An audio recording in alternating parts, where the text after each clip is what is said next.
নমস্কার বন্ধুরা, আজকে আমি বানিয়েছি স্মোকি চিকেন। হাতে যখন সময় থাকবে না, ঝটপট এরকমভাবে বানিয়ে নিতে পারো।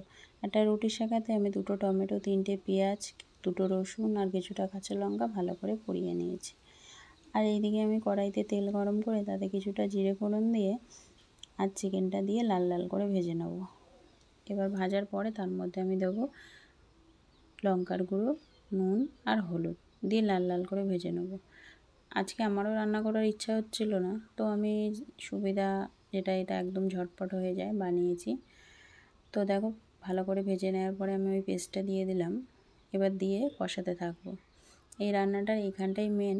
এটা অনেকক্ষণ ধরে ভালো করে কষিয়ে অল্প সামান্য জল দিতে হবে। দেওয়ার পরে ওপর থেকে ধনেপাতা কুচি দিলাম, দিয়ে নামিয়ে নেব।